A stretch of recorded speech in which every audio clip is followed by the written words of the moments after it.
Hi friends, mini jungle world కు స్వాగతం. అయ్యో, మొసలి కోతి గుండె తినాలనుకున్నదా? ఈ తెలివైన ప్లాన్ చూడండి. ఒక దట్టమైన అడవి. ఆ అడవిలో పారుతున్న నది తీరంలో ఒక పెద్ద ఆపిల్ చెట్టు ఉండేది.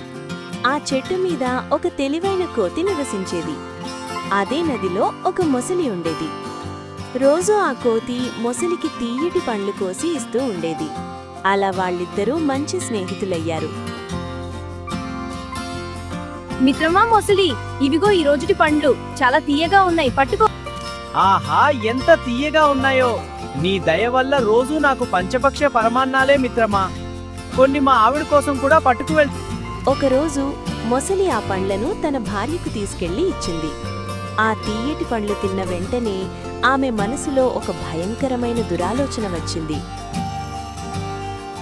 ఏమండి, రోజూ ఇంత తీయటి పండ్లు తినే మీ స్నేహితుడి గుండె ఇంకెంత తీయగా ఉంటుందో కదా.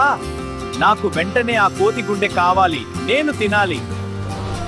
అయ్యో, వాడు నా ప్రాణ స్నేహితుడే. వాడిని నేను ఎలా చంపగలను? అది నా వల్ల కాదు. నాకు ఆ కోతి గుండె తేకపోతే నేను ఈ క్షణమే ప్రాణాలు వదిలేస్తాను. అంతే, ఇక మీ ఇష్టం. భార్య మాటకు ఒప్పుకోలేక మొసలి బాధతో కోతి దగ్గరకు వెళ్ళింది. కాని చివరికి మోసం చేయాలని నిర్ణయించుకుంది. మిత్రమా, నా భార్య నిన్ను మా ఇంటికి భోజనానికి పిలుస్తోంది. నా వీపు ఎక్కువ, నిన్ను మా ఇంటికి తీసుకువెళ్తాను. అరే భలే, ఎప్పుడూ నేనే నీకు పండ్లిస్తున్నాను. ఈ రోజు మీ ఆవిడ చేతి వంట తింటానన్నమాట. పద పద. ఏమీ అనుమానం లేకుండా కోతి మొసలి వీపు మీద ఎక్కింది. ఇద్దరూ నది మధ్యలోకి వెళ్లారు. చుట్టూ నీళ్లు తప్ప ఏమీ లేవు. ఇప్పుడు కోతి తప్పించుకోలేదని భావించిన మొసలి అసలు నిజం చెప్పేసింది. నన్ను క్షమించు మిత్రమా. నా భార్య నీ గుండె తినాలని పట్టుబట్టింది.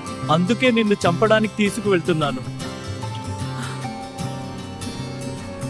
ఆ మాట విన్న కోతి ఒక్కసారిగా షాక్ అయింది. కాని భయపడకుండా తన తెలివిని ఉపయోగించింది. అరేరే, పిచ్చి మొసలి, ఈ చిన్న మాట ముందే చెప్పొచ్చు కదా. నేను నా గుండెని ఎప్పుడూ నా దగ్గర ఉంచుకోను. భద్రంగా చెట్టు తోరలో దాచి వచ్చాను. ఆ గుండె తీసుకుని మీ ఆవిడికి ఇద్దాం. అవునా? సరే, అయితే గట్టిగా పట్టుకో, వెనక్కి వెళ్తున్నాం.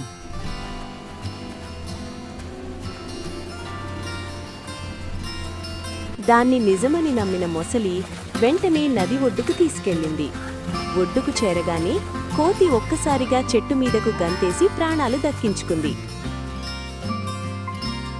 ఒరే మూర్ఖుడా, ప్రాణంతో ఉన్నప్పుడు గుండె ఎక్కడైనా విడిగా ఉంటుందరా? స్నేహద్రోహి, నా తెలివితో నేను బతికిపోయాను. ఇక ఇక్కడి నుంచి వెళ్ళిపో. మన స్నేహం ఇక్కడితో కట్.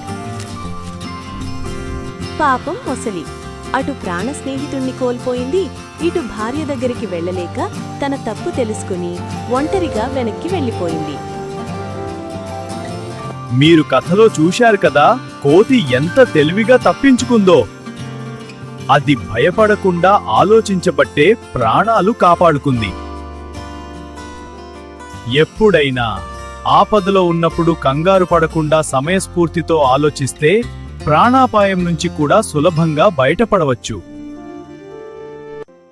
మీ తెలివితేటలే మిమ్మల్ని చాలా కష్టమైన పరిస్థితుల నుంచి కాపాడగలవు. ఎప్పుడూ గుర్తుంచుకోండి. ఫ్రెండ్స్, మీకు ఈ వీడియో నచ్చితే తప్పకుండా లైక్ చేయండి, మీ ఫ్రెండ్స్ కి షేర్ చేయండి, అలాగే మన ఛానల్ ని సబ్స్క్రైబ్ చేసుకోండి. ఈ కథలో మీకు ఏది బాగా నచ్చిందో, నెక్స్ట్ ఎలాంటి వీడియో కావాలో కింద కామెంట్స్ లో చెప్పండి. మళ్ళీ ఇంకో మంచి కథతో కలుద్దాం. Bye bye.